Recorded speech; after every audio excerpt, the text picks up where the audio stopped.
Olá a todos, estou aqui no mesmo cenário, no mesmo dia, com a mesma roupa, com o mesmo penteado, porque, como falei antes, no estudo da lição número 5, estava atrasado e agora estou aqui com a lição número 6, né? E eu já estou estudando a número 7 para a semana que vem, então estou sempre 6 lições na frente estudando e, portanto, estamos estudando aqui a lição número 6, atos simbólicos. Vamos orar para esse estudo? Grande e poderoso Deus, que nós possamos entender os símbolos na Bíblia, símbolos profundos, que por serem símbolos se aplicam a todas as épocas, especialmente aos nossos dias, para que sirvam para nos orientar, que não nos percamos e que pelo nosso testemunho outros também se salvem. Em nome do nosso querido Senhor Jesus Cristo, agradecemos. Amém. Então aqui estamos no verso da semana, aqui é Romanos 9, versículo 21, né? Tirou de Romanos.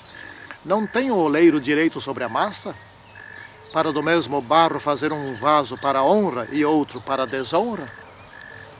Bom, o que seria esse outro vaso para desonra? E o que quer dizer isso? Na verdade, o oleiro pode fazer vasos bonitos, grandes, bem enfeitados, com uma beleza extraordinária, atraentes, caríssimos. Mas ele pode fazer um vaso bem simples, pequenininho, vamos dizer simplório, etc. Porém, deve ter sua importância e precisa existir, não é? Isso não quer dizer que Deus faz com que apareçam seres humanos que sejam importantes daqui e seres humanos que só sirvam para sofrer, para ser escravos, para ser servos. Não é isso. Existem pessoas que devem desenvolver grandes atividades de grande importância, e existem pessoas que devem ser trabalhadores, senão nada funciona. Tem que ter para tudo, gente para tudo, é isso que quer dizer, né? Então a Bíblia está cheia de símbolos. Símbolos por quê? Porque o símbolo faz refletir, faz pensar, leva ao pensamento, a aplicação das coisas. Ele aumenta a inteligência. O símbolo gera debates, gera diálogos, né? Então a aplicação daquilo que foi ilustrado, foi ensinado por meio de símbolos é muito maior. Se torna universal, não é? Então os símbolos são poderosos instrumentos de didática para se aprender muito mais, para se aplicar em tudo que tipo de situação, né? Então vamos primeiro aqui, ó, no caso do caso de Caim e Abel, que eu anotei aqui, não é? Bom, Caim, ele achou que podia fazer do jeito dele, resolveu oferecer cereais para Deus, queimar cereais. Não pediu cereais, isso não é um ato que derrama sangue, não é? E Abel fez como Deus pediu. Esse foi agraciado com o perdão, mas Caim não. Caim queria fazer seu culto à sua moda, do seu jeito. Irmãos, isso acontece muito hoje, muito mesmo, né? Um culto de gritaria, um culto de som muito alto, isso é terrível. Cada um está querendo fazer do seu jeito, como acha certo, e encontra muitas explicações, muitos argumentos para defender seu ponto de vista.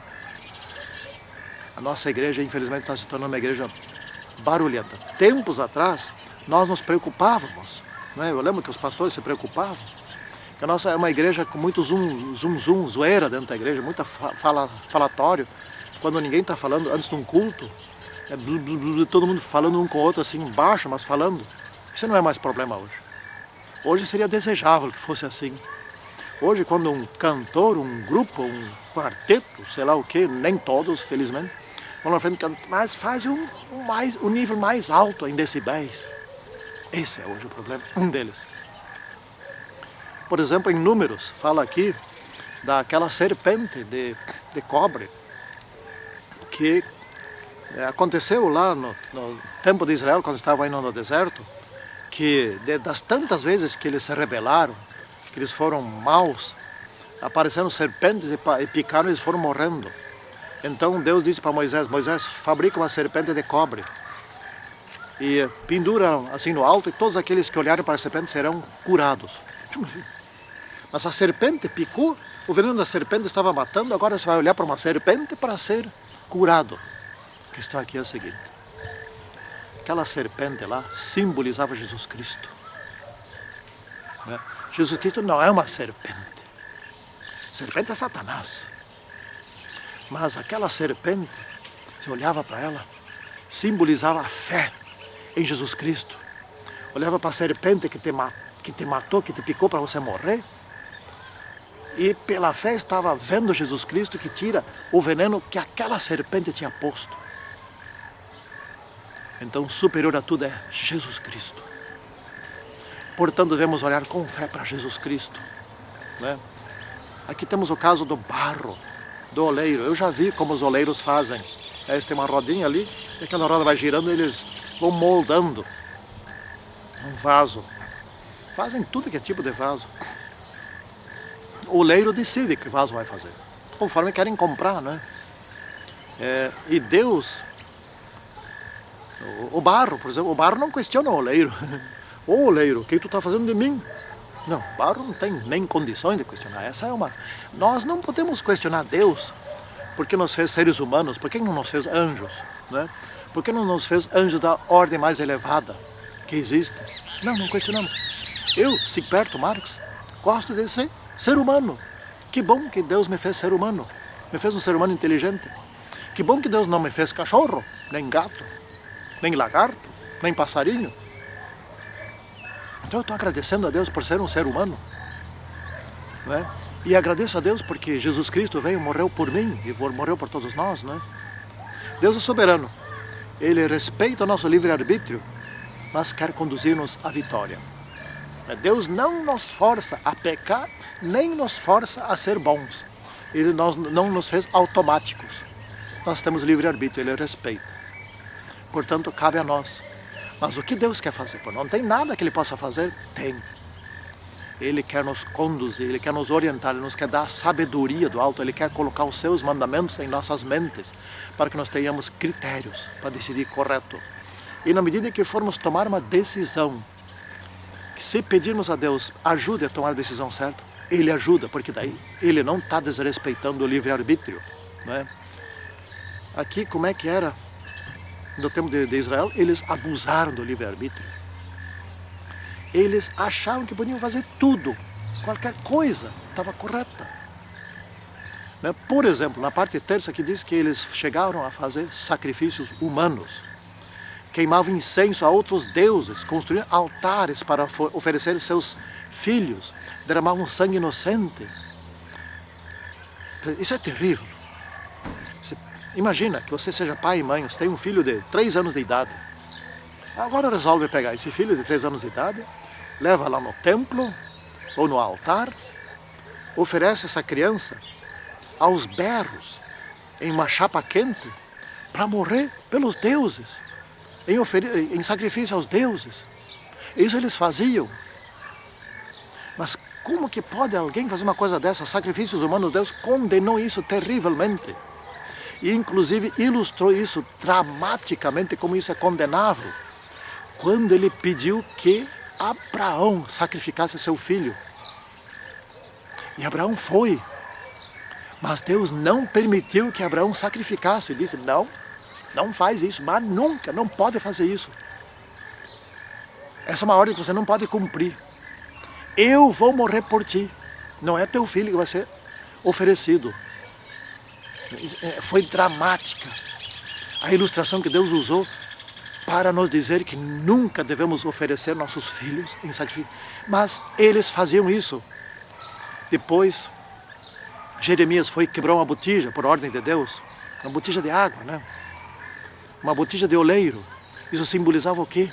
Que aquela cidade seria quebrada em pedaços, que Nabucodonosor viria e destruiria tudo.